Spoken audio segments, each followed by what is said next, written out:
Hello everyone, hope you guys are all having a great day.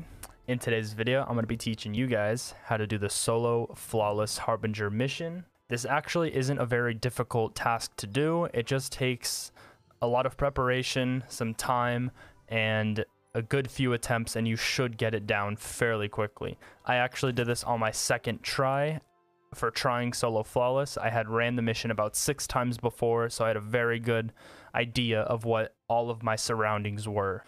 Now I'm going to give a few of my recommendations so the mission can go as smoothly as possible for you. I would 100% say do this on Warlock. I think Warlock is the best kitted character in the game, and you really shouldn't have a problem at all running it on Warlock. So I used the Heritage Shotgun with unstoppable rounds. I used a Gnawing Hunger for the Void Shields, and then I used the 7 Seraph Saw SMG to create Warmind cells, as well as use it for Arc. And then the Solar subclass, of course, for the Solar Shields. So I have all the burns taken care of, and I have unstoppable rounds for the champions in the second encounter. Now everything up until the boss room I am taken care of. I have all the burns, and I have Top Tree Dawn for movement as well. Now, when running this mission, you're going to want to take your time. You're not on a time clock. It does not matter how long you take. Take your time, make sure you kill everything, pick off all the snipers because those things hit hard and they hit fast. So keep your rift down, stay in your rift, take them out from a distance, play very slow. You don't need a rush. The more impatient that you get, the more likely you are to make a mistake. So the first encounter of this mission is pretty straightforward. Just do enough damage to each of the 3 enemies, go into the next rooms, and then finish them off. Again, in this encounter, you could switch to a primary sniper if that helps you out, take things out from a distance. I didn't have an issue with it because I was using my LMG to take out the snipers. And then also used the Warmind cells to take out more adds. If you want to use a sniper, that works. Just make sure that you have enough ammo going into the second encounter because you are going to want to have that shotgun ammo. So yeah, just proceed with the mission as is, and we'll get back to it when we get to the second encounter.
Now that you've beat the first encounter and moving on to the second, there's this very cheese spot that you could sit at, and you can avoid all damage from all enemies. No one really attacks you besides the snipers, and they're very easy to dodge. Actually, one thing to worry about are the Centurions, because they do send out those little taken balls that track you. But as long as you're sitting in a rift, you really shouldn't have a problem with those. Just walk around the pillar, and you really shouldn't take too much damage from it.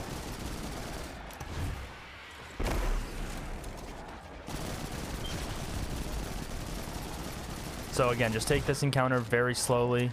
You shouldn't really have a problem with it. Take out everything, shoot the champions from a distance, do little damage with your AR or your LMG, whatever ammo you have. Jump down when you need ammo. And again, go very slowly. Don't have to rush this. Doesn't matter how long you take to do it, as long as it gets done.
So after I finished the second encounter, I switched over to my Commemoration LMG and Ikelos SMG. The only other thing that I'm going to switch is my subclass, and I will explain that once we get into the boss room.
So congratulations, you've now made it to the boss fight, and this is where you're just going to take a breath,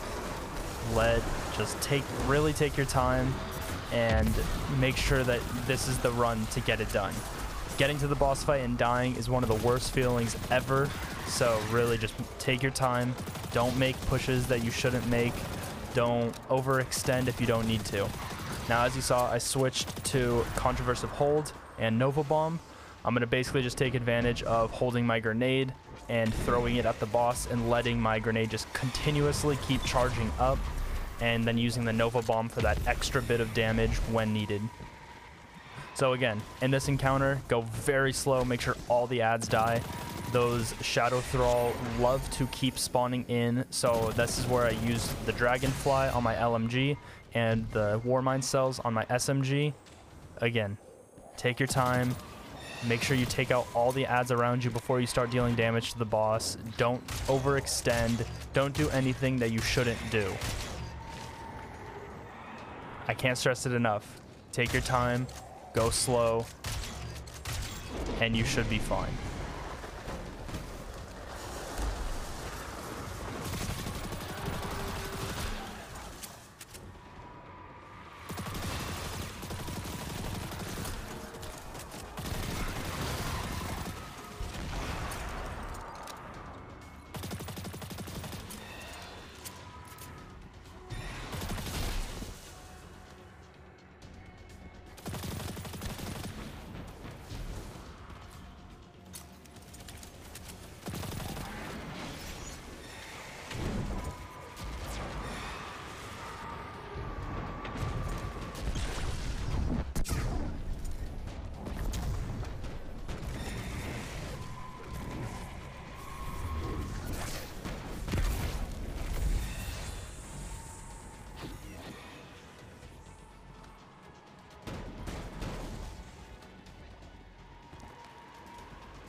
And there you have it, the solo flawless Harbinger mission. All I did was just sit in the back, used my rifts, threw my grenades, even some grenades messed up. But all you have to do is just little damage as much as you can, and eventually it will get done. Just play safe, play back, take out all the ads, make sure that you are in a good position, and you really should not have an issue whatsoever. Hopefully you guys get that mission, get the triumph done. It's, you know, you don't get a shader or an emblem or anything, but it's a cool accomplishment. And if you want the flex, it shows up on your dungeon report if you're into that. So yeah, thank you guys so much for watching. I really hope you guys learned something and gained something from the video. Also, one more tip, if you made it this far, use protective light and charged with light mods. That will also help you a lot getting that mission done. So yeah, thank you guys so much. Hopefully you guys enjoyed. Leave a like if you did, and don't forget to subscribe to see more content like this. I'll catch you guys in the next one. Peace.